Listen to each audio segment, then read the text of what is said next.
Hi everyone, I'm here today with The Isle of Cats by Frank West and published by the City of Games.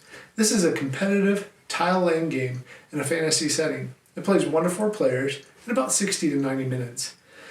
And as I review the game, I am playing the base game. There is expansions out there, and those expansions expand the playability of the game up to 6 players. However, I found that it plays really well at this 1 to 4 player setting, and the base game is great.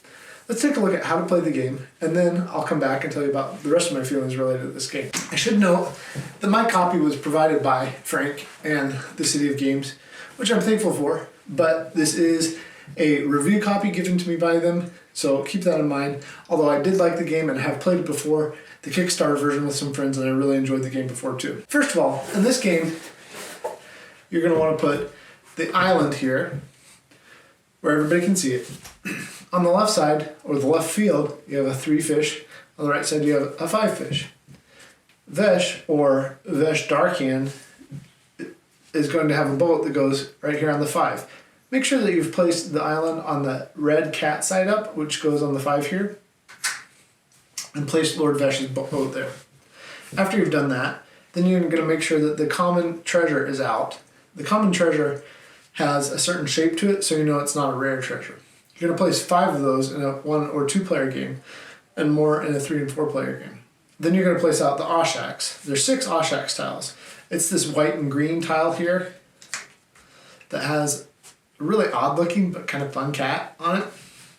After that's done, you have the discovery cards. The discovery cards have 150 cards in them, so it's going to take a little bit to make sure they're shuffled well, but you really do want to make sure that they're shuffled super well.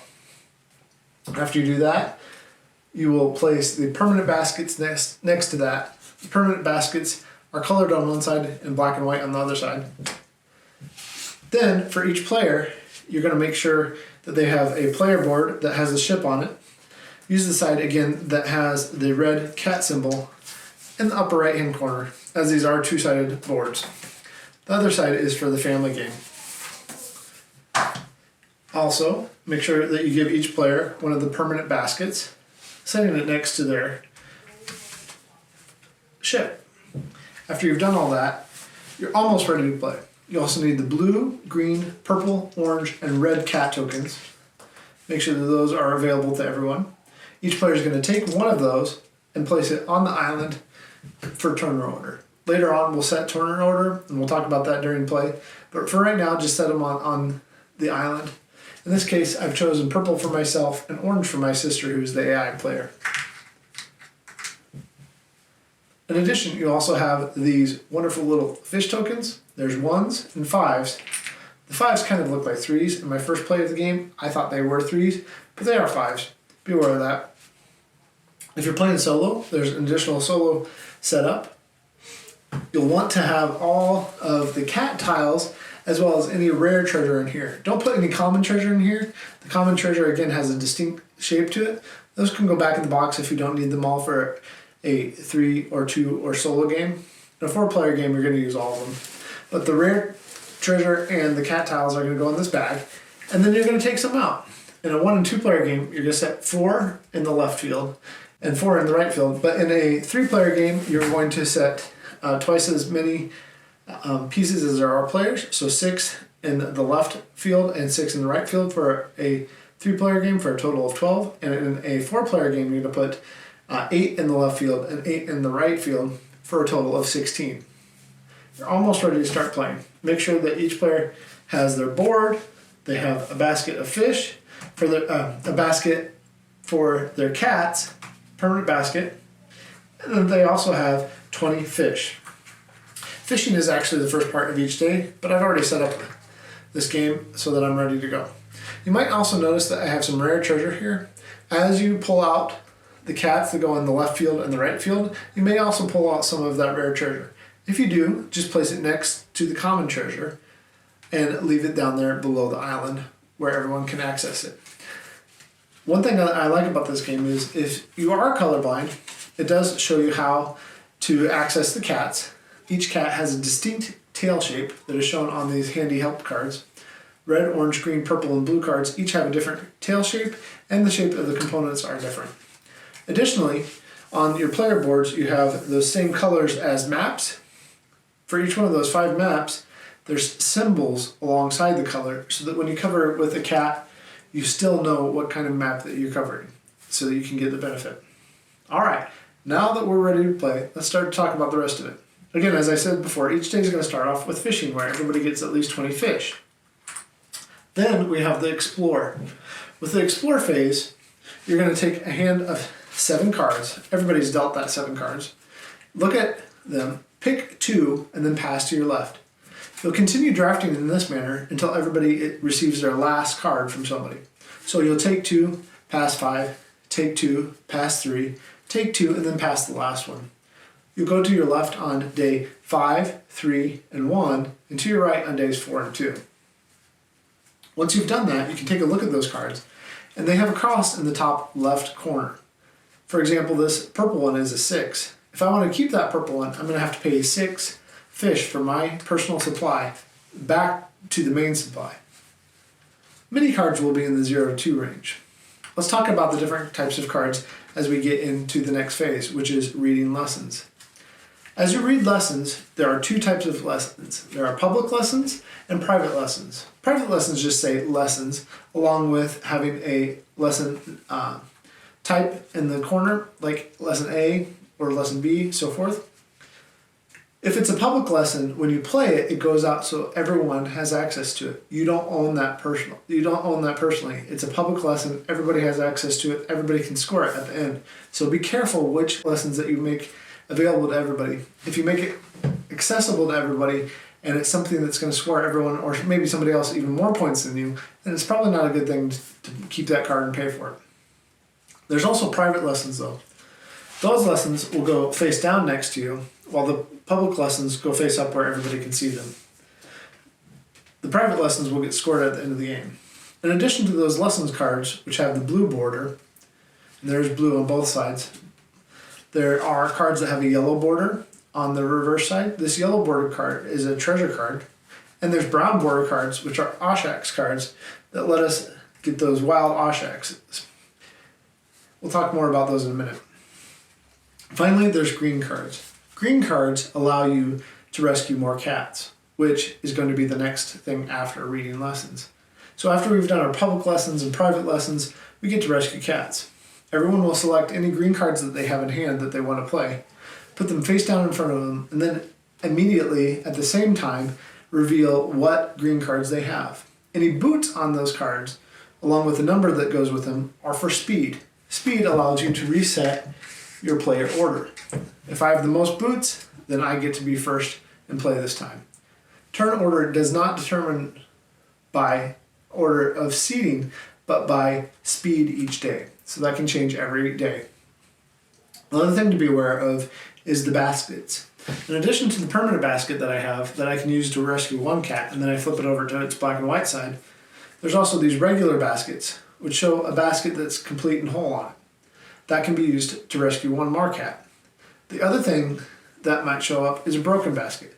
With a broken basket, you might have 2 baskets that look like a half of a basket. If you have 2 of those, then you now have a whole basket, and you can use that also to rescue a cat. In either case, with a regular basket or the broken baskets, you're going to discard those when you rescue the cat. In addition to the baskets you need, you also have to pay a cost of fish. After all, how are you going to attract those cats into those baskets? You need some fish. The cats in the left field are always going to cost 3 fish. The cats in the right field are always going to cost 5 fish. Be aware of that as you plan out your moves. So after you've fished, explored, which is the drafting, read your lessons, rescued cats, finally you have your rare finds. Again, this is the yellow cards and the brown cards.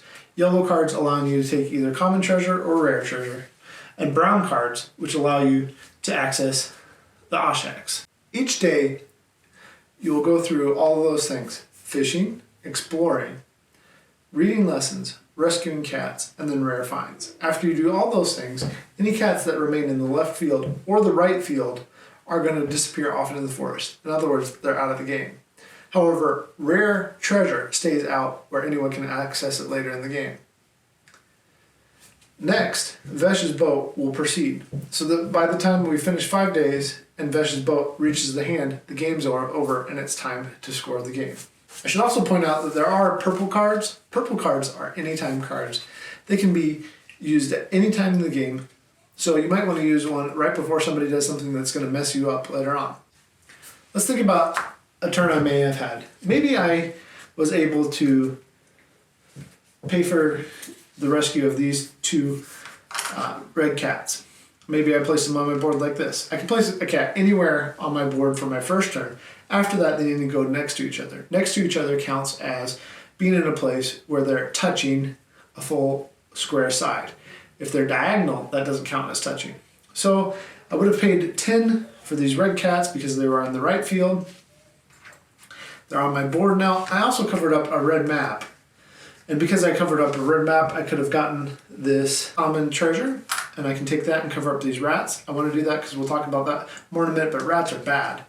And then finally, maybe I had an Oshax card, and I can take my Oshax, place it on my board. But when I place it on my board, I need to decide what family it's befriended and place one of the wooden cat components onto the Oshax to show what family it's befriended. In this case, I have now 1, 2, and 3 red cats that will count as a family at the end of the game. Let's go ahead and talk about scoring. In scoring this game, I have several things going on. First of all, if there are any rats that I haven't covered on my board, each one of those will be a -1 point. Also, there's rooms.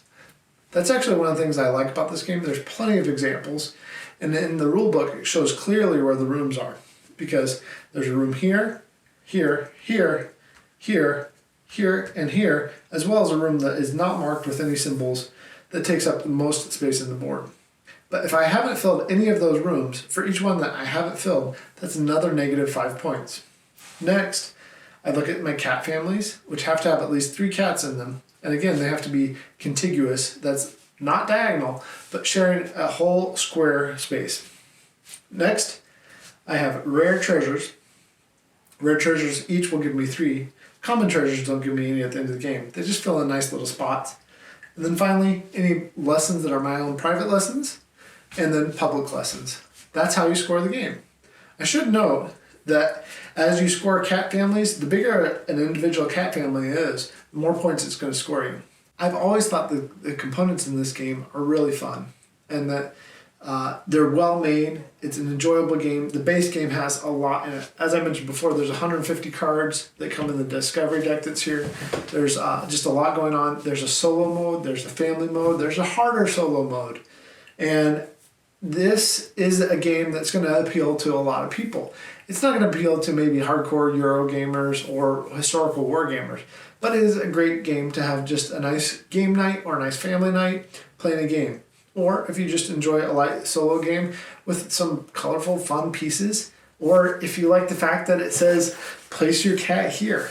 There's just a sense of playfulness that is refreshing to this game. I love the colors, it's vibrant, and there's nothing problematic with it at all. It's just this fantasy setting for some cats on an island that you have to rescue.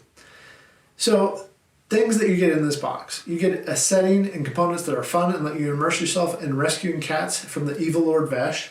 That sounds pretty good to me. The possibility of a good competitive game that is easy to learn and even comes with a family mode if you need it.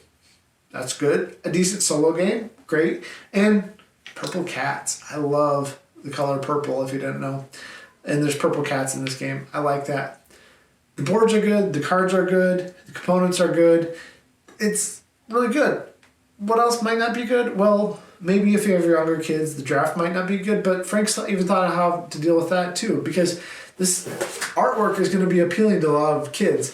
And the family mode that he's put in the box kind of gets rid of the difficulty of thinking through draft and instead just makes it about putting cats out on a board, which is good problem-solving kind of complex thinking skill for younger kids to have. So why wouldn't you want to play this as a family game?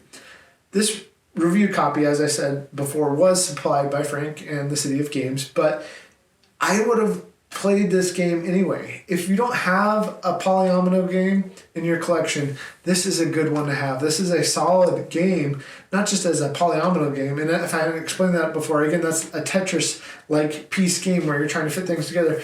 It's just a solid game with fun colors and bright, vivid, imaginary things going on. If you like polyomino games, it's a good game too. So whatever attracts you to this game, you'll probably like it. I like it. I think it's fun. I'm looking forward to sharing it with people. I really enjoy the artwork. It's silly and attractive, and there's some fun names that are on here for no other reason than to bring you enjoyment. I highly recommend this game if you don't already have it or something like it in your collection. And even if you do, if you like games like this and you like this type of game, you're probably going to enjoy it. Well, that's my take on Isle of Cats by Frank West, with artwork by Dragolisco and Frank West, and published by the City of Games. I hope you enjoyed it. I'd love to hear what you think. Please consider subscribing, and happy gaming. We'll catch you later.